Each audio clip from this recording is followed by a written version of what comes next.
Hey, I'm just going to go over the Cornell notes so that it's a little bit less confusing for you. This is a format that you will use in the high school, especially if you go to Valley Vista or Desert High School. I know that they will be using this in almost all of your classes. So this is a format that we're trying to get our 8th graders used to so that they can be ready for high school. So the topic for these notes is irony. And by the time we are done with this, you can define and identify dramatic, situational, and verbal irony.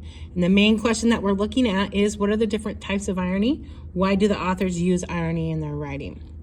Okay, so this is the part that we're going to focus on right now. These are the notes of the moment. So this is what you take when the teacher is talking or sharing slides or whatever, and we'll worry about this part after. But right now we're just worrying about the notes in the moment.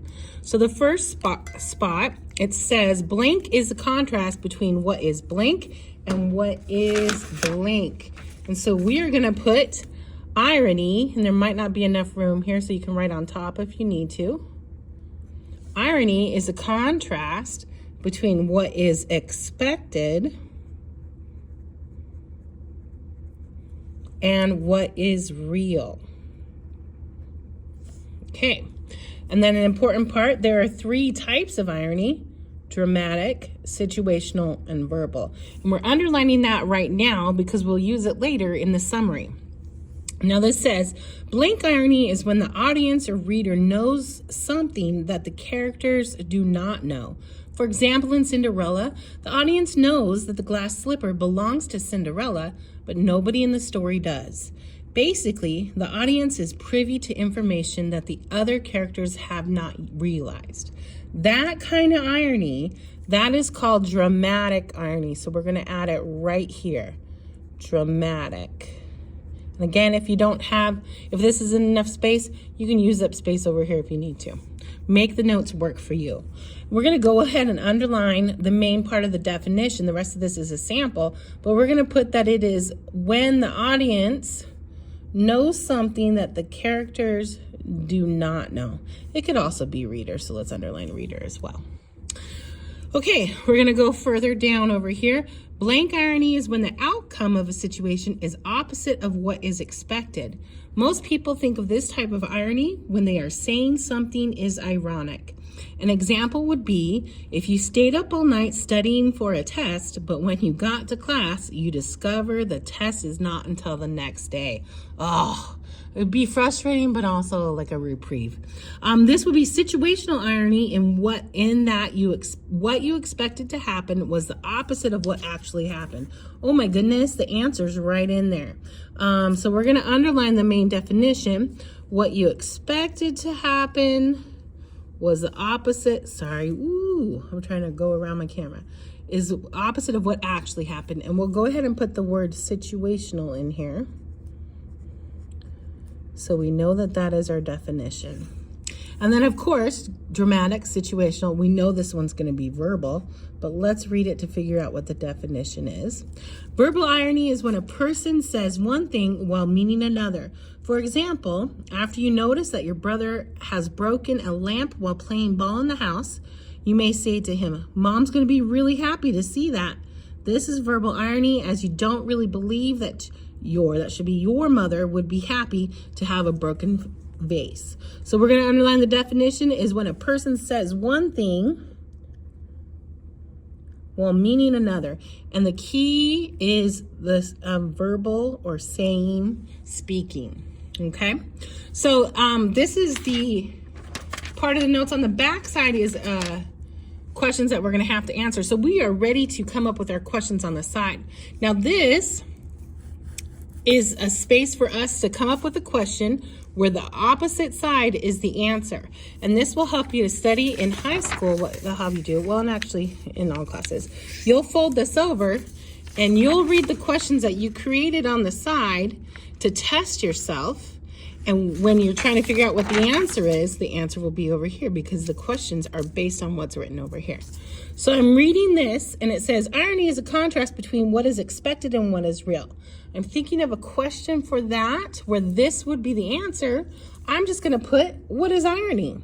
So if I ask myself that, then the answer is gonna be what's in the notes of the moment. So I'm gonna put that there. What is irony? Irony is a contrast between what's expected and what is real. Okay, now we have, there are 3 types of irony: dramatic, situational, and verbal.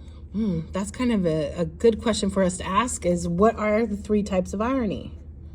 What are the 3 types of irony? So when we ask ourselves that question, then the answer will be on here: dramatic, situational, and verbal. Now we know we have the 3 different types of irony down here. So the obvious question would be, what is dramatic irony, what is situational irony, and what is verbal irony? So I could say what is dramatic irony, or I could say explain dramatic irony. You might want to put what is the difference between dramatic irony and situational. You could say how is situational and verbal. Like, you can come up with the questions, but it needs to have so that the answers are over on the other side. So situational, I'm just going to say what is situational irony.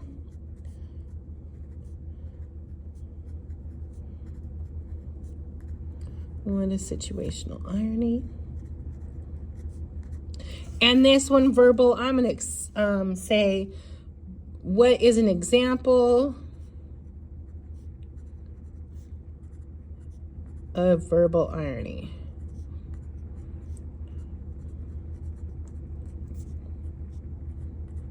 But I could say, what is verbal irony? I could say, explain verbal irony, like whatever question I want. This is where this on this side is the answer. So this is actually, these are the notes in the moment. These are the questions that we will ask ourselves when we're studying by folding this over, asking, and then checking the other side to see if we know the answer. And that's how we study for tests. Okay, so we're gonna flip it over to the back. Oh, I gotta move my phone a little bit. Okay, so I sent you a copy of this, and when you have your own paper, then you'll be able to read it much better. But it says directions for each of the following. Choose which type of irony, verbal, situational, or dramatic irony, would best fit each of the scenarios. Then explain how you know what type of irony is being utilized. So what I would do is I would go through and underline the key thing that is happening, and then figure out which type it is and why I know that that is that type. So the first one, you are watching a horror movie and there is a killer on the loose, but no one in the movie knows yet. Ooh, I already know. No one in the movie knows yet. That's a key. You and the rest of the audience know, so I'm going to put the audience knows, that the teenagers should not go walking in the woods late at night. But of course, they think a midnight stroll would be romantic. Needless to say, the teens become the next victim. So based on this, I'm going to flip my paper over, figure out which type of irony is being utilized, and then I'm going to explain why I know it's that one. The things I underline is going to help me to figure out my explanation here. The same with number 2. You're going to go through, figure out what's the key, what's the clue. So let's do this. Your boyfriend shows up in a ripped up jeans and a stained t-shirt after promising to take you on a romantic date. With a smirk, you say, "Oh, how sweet. I see you dressed up for our date. We must be going to a really nice restaurant." Ooh, I see some key phrases here. I'm going to look on the other side at my definitions, try to figure out, is it going to be verbal, situational, or dramatic? I'm going to write here which one it is, and then I have to explain, based on what's happening in a situation, I'm going to explain why I know it's that type of irony. The same here, you break a date with your girlfriend so you can go to a ball game with friends. When you go to the concession stand, you run into your girlfriend who is arm in arm with another guy. So I'm going to underline, you break a date with your girlfriend so you can go with your friends. But then you run into your girlfriend. Uh-oh. Okay, now looking at that, I'm going to flip this over, read about the 3 different types of irony, and then I'm going to choose which one goes here, and then I'm going to explain why that one fits. Okay, so this part you're going to fill in for each one of these scenarios. Then on the summary part that is down here, you're going to take the questions that are on the front. What is irony? What are the three types of irony? Explain dramatic irony. What is situational irony? And what is an example of verbal irony? Or whatever questions you wrote on the side. You're going to use those questions to help you write the summary. So on the back, I'm going to put, and if you run out of room, you can put sticky notes or whatever.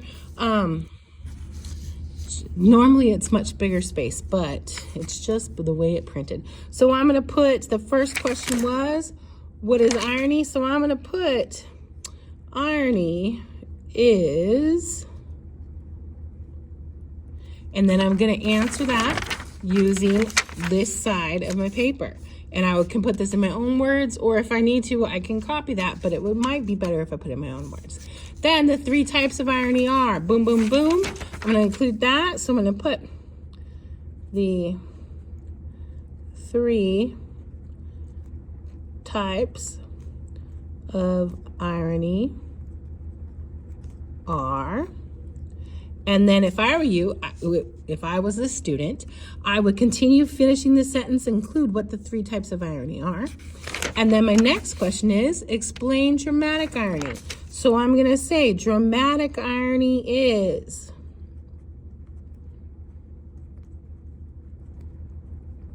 boop, boop, boop. And if I were the student, I would finish that sentence using the help from back. Dramatic irony is, blah, blah, blah. Finish that. And then I'm going to say situational irony. Irony is, and then I will finish that sentence if I was a student and make sure that I share that thought.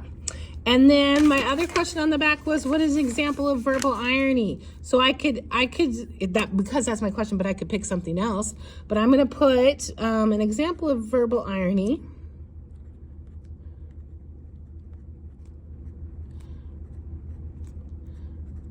And then if I was the student, I would finish this sentence by providing the information that's on the back. Okay? So these questions that we test ourselves in when we're studying are also questions that will help us to provide the summary. Okay? So these are called Cornell notes. You're going to use them at Valley Vista, and you're going to use them in almost all of your classes, but this is how you fill it out. Thank you.